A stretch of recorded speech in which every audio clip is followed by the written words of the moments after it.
Nikkei indeks je glavni dionički indeks tokijske burze koji uključuje najveće japanske kompanije. Zbog blizine Kine, naprednog tehnološkog položaja i tradicionalne povezanosti sa SAD-om, ovaj je indeks vrlo važan pokazatelj japanske, ali i svjetske ekonomije. Nakon gotovo 30 godina Nikkei je dosegnuo razine zadnji puta viđene na samom početku 1990-ih. Da, dva najveća indeksa japanske burze, Topix i Nikkei, bilježila su dobar rast u 2023. godini. Topix je bilježio rast od 28%, dok je Nikkei bilježio rast od 30%. U novoj godini, odnosno 2024. isto je nastavio dobar performans. Nikkei je bilježio rast od 8%, dok je Topix bilježio rast od 7%.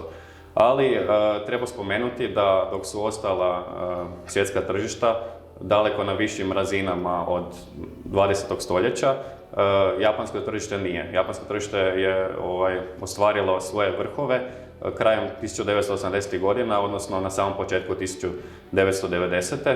i od tada se nije vratilo na svom vrhu, iako je dan danas jako blizu tome. Razlog zašto je japansko tržište došlo do te razine već 1990. godine je bilo što je dogodio veliki boom nakon Drugog svjetskog rata. Automobilska industrija je doživjela veliki rast i rast u elektronici. Ali isto što je bilo jako bitno i dovelo do tog booma je bila ultra ekspanzivna monetarna politika. Takva monetarna politika je dovela do ogromne špekulacije posebice japanskih građana na tržištu dionica i tržištu nekretnina i u 30 godina prije samog vrha to tržište nekretnina je naraslo čak 50 puta i da se to sad stavi u neki omjer, recimo zemljište u Tokiju u usporedbi zemljište na Manhattanu je bilo 350 puta skuplje. I da ti sad želiš, da si tada htio kupiti svo zemljište u Japanu i svo zemljište u Americi, iako Japan čini samo 4% površine SAD-a, ti bi platio 4 puta višu cijenu za svo zemljište u Japanu nego za svo zemljište u Sjedinjenim Američkim Državama.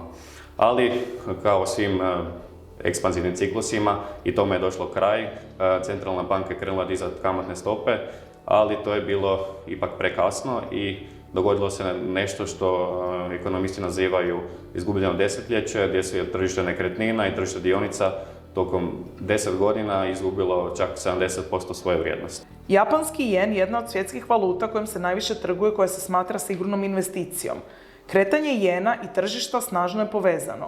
Vrijednost jena određena je japanskim gospodarstvom, odnosno politikom Banke Japana, razlikom prinosa japanskih i američkih obveznica, ali i sentimentom tržišta. Da, još jedna zanimljivost vezana za japansko tržište je inverzna korelacija između japanskog jena i njihovih dioničkih indeksa. Odnosno, u razdobljima kad jen slabi, obično tržište raste i obrnuto.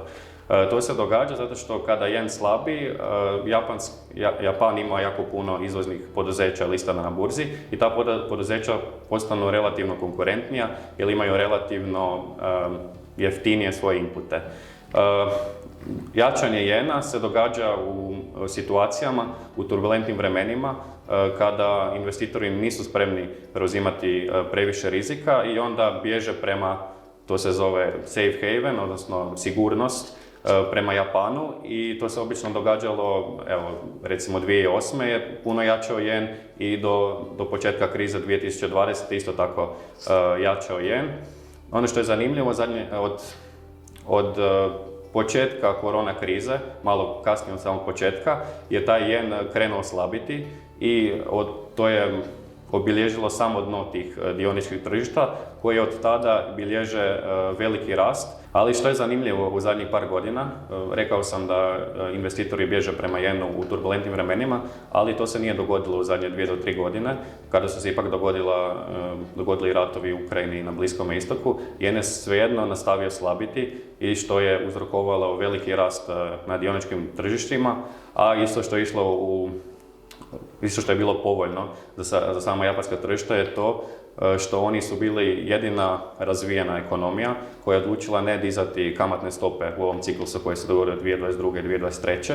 nego se zadržali na minus 0,1%, dok je, na primjer, Fed od početka 2022. dignuo to sa gotovo 0% na preko 5% na kraju 2023. I isto što ide u prilog samom japanskom tržištu je bilo povratak inflacije. Kao što sam spomenuo prije, Japan je nakon 1990. krize obilježilo dugi period deflacije, što je, neki ekonomisti kažu, čak i gore od same inflacije. Tako da ovaj povratak inflacije na razdoblje dulje od godinu dana, mislim da su s time vlasti zadovoljne i da jer to potiče potrošnju i time rast nominalnog BDP-a. Japanski sustav korporativnog upravljanja doživio je drastične promjene u odnosu na posljednja 3 desetljeća. Nakon godina lošeg sustava, zadnju su godinu ipak obilježile brojne pozitivne promjene. Tako je. Početkom prošle godine u Japanu se došlo do velikih pozitivnih promjena u korporativnom upravljanju. Ali nakon previše konzervativnog vođenja od strane tih japanskih menadžera, tu je početkom prošle godine uskočila burza koja je rekla da firme koje imaju price to book manji od 1 trebaju napraviti plan akcije kako bi ga smanjili, odnosno doveli valuacije tih firmi na više razine.